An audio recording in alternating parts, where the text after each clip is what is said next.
बिस्मिल्लाहिर्रहमानिर्रहीम। अस्सलाम वालेकुम स्टूडेंट्स। आज डेटा माइनिंग का जो है वो सेकंड लेक्चर है और ये पिछले लेक्चर की ही एक कंटिन्यूएशन है और जिसमें हमने आज एडवांटेजेस और डिसएडवांटेजेस जो हैं डेटा माइनिंग के वो स्टडी करने हैं।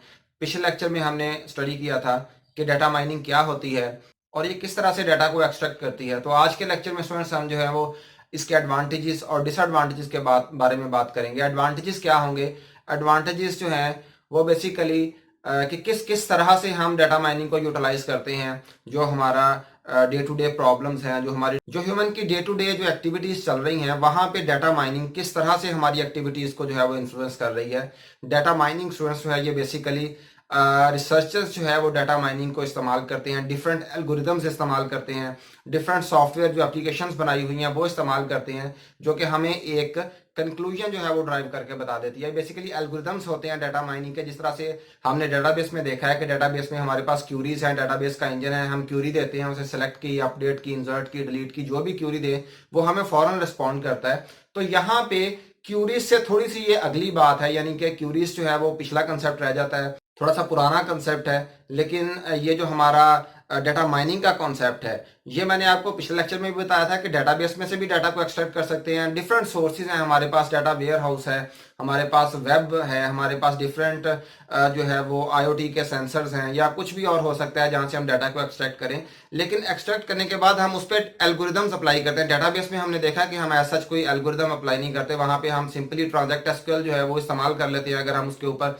कोई बड़ा ऑपरेशन परफॉर्म करना चाहें, हम कर्सर्स का इस्तेमाल कर लेते हैं डेटाबेस के अंदर। लेकिन यहाँ पे क्या करेंगे, डाटा को ले लेंगे, हमारे पास डाटा पड़ा हुआ होगा और उसमें से हम एल्गोरिदम अप्लाई करके कि अपना जो रिक्वायर्ड नॉलेज है, जो हमने उसमें से गेट करनी है, जो चीज, जो इन्फॉर्मेशन, रिक्वायर्ड इन्फॉर्मेशन हमें चाहिए, हम वो वहां से गेट कर लेते हैं। तो चलिए आइए देखते हैं कि इसके क्या एडवांटेजेस हैं और क्या डिसएडवांटेजेस हैं डाटा माइनिंग के।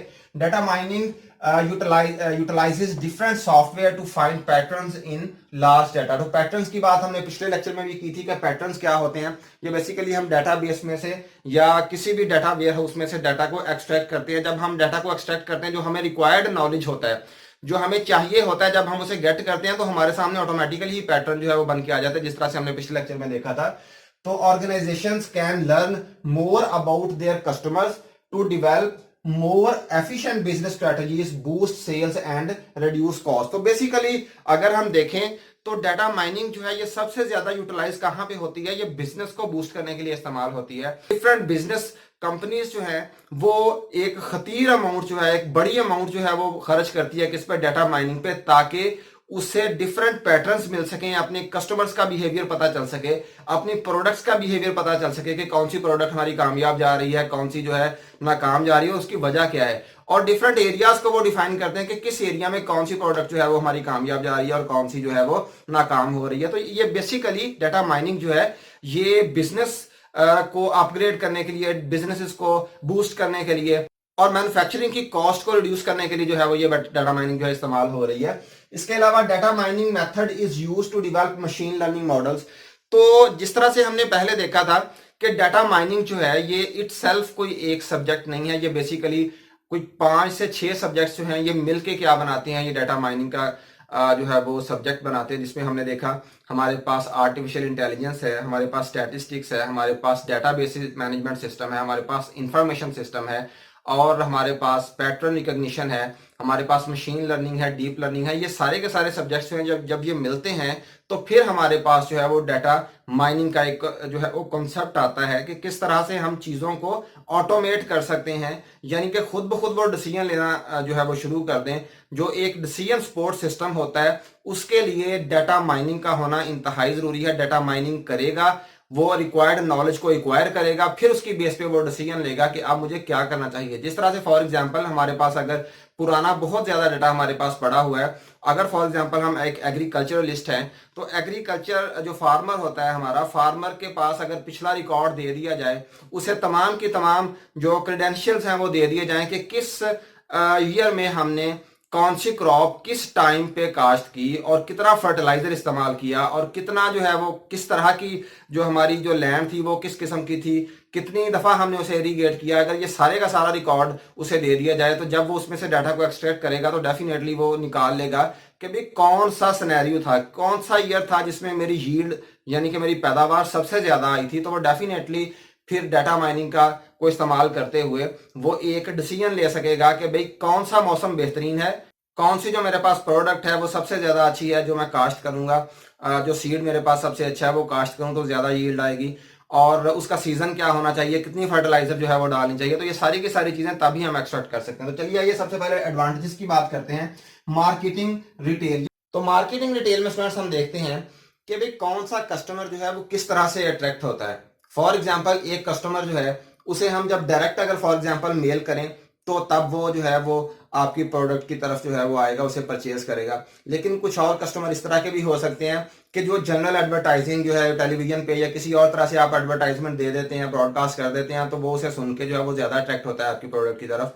तो ये भी हमें पता चलता है किसकी मदद से, डाटा माइनिंग की तरफ से, कि भाई किस तरह से कौन सा कस्टमर जो है उसका क्या रुझान है, किस इलाके का क्या रुझान है, किस कौन सा इलाका है जो किस प्रोडक्ट की तरफ ज्यादा रुझान रखता है। तो ये सारी की सारी चीजें किसमें आ जाती हैं, मार्केटिंग रिटेल में आ जाती हैं। इसी तरह से फाइनेंस और बैंकिंग का है। अगर हम फॉर एग्जांपल प्रीवियस जो अपना डाटा है वो ले लेते हैं, वो एक्वायर कर लेते हैं, और उसकी बेस पे जो बैंक्स हैं या फाइनेंशियल इंस्टीट्यूशंस जो हैं वो डिसाइड कर लेते हैं कि भाई किस किस्म के लोग जो हैं वो आपसे लोन लेते हैं और वो बड़ी एफिशिएंटली आपका वो जो लोन है वापस करते हैं, और किस किस्म के लोग हैं जो डिफॉल्टर हैं। आप लोगों को भी पता है कि अभी कुछ ऐसी कंपनीज हैं, कुछ ऐसे इंस्टीट्यूशंस हैं, ऐसी ऑर्गेनाइजेशन है जिन्हें बैंक्स बिल्कुल लोन नहीं देते। तो वो बेसिकली किस तरह से होता है, वो उन्होंने कंक्लूजन ड्राइव किया है बहुत सालों के बाद, उन्होंने उन्हें ये कंक्लूड उन्होंने किया है कि भाई इस ऑर्गेनाइजेशन के या इस तरह के लोग जो हैं वो लोन तो ले लेते हैं लेकिन उसके बाद वो उसे वापस नहीं करते, इस एरिया के लोग हैं या इस ऑर्गेनाइजेशन के लोग हैं। तो ये भी डिफाइन कौन करता है, ये भी डाटा माइनिंग के जरिए से हम जो है वो इवेलुएट कर सकते हैं, डिफाइन कर सकते हैं कि भाई कि बैंक्स जो हैं वो खसारे में ना जाएं बल्कि प्रॉफिट में जाएं। इसके बाद थर्ड हमारे पास है प्रेडिक्ट फ्यूचर ट्रेंड्स। अब फ्यूचर ट्रेंड्स को भी जो है ये डाटा माइनिंग जो है ये एड्रेस करती है। फ्यूचर ट्रेंड्स को आप इस तरह से एक्सपेक्ट कर सकते हैं कि फॉर एग्जांपल आपके पास जो है वो पास्ट डाटा आ चुका है, और उस पास्ट डाटा को देखते हुए आप देखते हैं कि हम कौन कौन सी चेंजिंग्स करते हुए यहाँ तक पहुंचे हैं और कौन सी प्रोडक्ट जो है वो सक्सेसफुल रही है उस तरह की चेंजिंग। तो उस तरह का पैटर्न हमारे पास मिल जाएगा हमें, और हम उस पैटर्न के हिसाब से अपनी दूसरी प्रोडक्ट को भी अपग्रेड करना शुरू कर देंगे ताकि वो सक्सेसफुल रहें, यानी कि वक्त के साथ साथ वो अपग्रेड उन्हें करते रहें। इसके बाद हमारे पास नेक्स्ट जो सिनेरियो है वो है डिटर्मिनिंग कस्टमर ग्रुप्स। तो कस्टमर ग्रुप्स को भी हम डिफाइन कर सकते हैं। फॉर एग्जांपल अगर हमारे पास हम लॉन्च करते हैं, किसी प्रोडक्ट को लॉन्च करते हैं, तो हमें पता चल जाता है उसकी मदद से, उसके डाटा से, उसके पास डाटा से हमें पता चल जाता है कि हमारा पोटेंशियल कस्टमर कौन है और वो कहाँ कहाँ पे है। तो जब हमारे पास सारे का सारा डाटा होगा, सारी की सारी डिटेल होगी हमारे पास किसी भी कस्टमर की जब वो परचेज करने के लिए आएगा। फॉर एग्जांपल अगर हम ऑनलाइन शॉपिंग की बात करते हैं तो वहां पे हमारे पास कंप्लीट डिटेल आ जाती है। फॉर एग्जांपल उसका अकाउंट की डिटेल आ जाती है, उसकी एज आ जाती है, उसका सारे का सारा डाटा हमें मिल जाता है। तो वहां से हम अपने कस्टमर को डिफाइन कर सकते हैं कि ये वाला हमारा पोटेंशियल कस्टमर है, हमने इसे बाय करना है। तो क्योंकि ट्रेंड्स उसे मिल जाते हैं कि कौन कौन से कस्टमर किस किस एज के जो कस्टमर है और किस इलाके के कस्टमर है हमारी इस प्रोडक्ट को बाई कर सकते हैं, तो वहां कर रहे हैं, तो हम उससे ये अंदाजा लगा सकते हैं कि कौन से जो कस्टमर्स हैं वो हमारे पोटेंशियल कस्टमर्स हैं। इसके बाद हेल्प इन डिसीजन मेकिंग। तो डिसीजन मेकिंग जो है, जिस तरह से मैंने आपको बताया, डिसीजन सपोर्ट सिस्टम, हम पुराने डाटा को लेके तो अगर उसका एनालिसिस कर लें, एनालिसिस करने के बाद हम किसी कंक्लूजन पे पहुंच सकते हैं कि भी इस साल में हमने इस तरह से प्रोडक्ट को लॉन्च किया था, ये हमने काम किए थे, तो हमारी प्रोडक्ट जो है वो सक्सेसफुल रही है।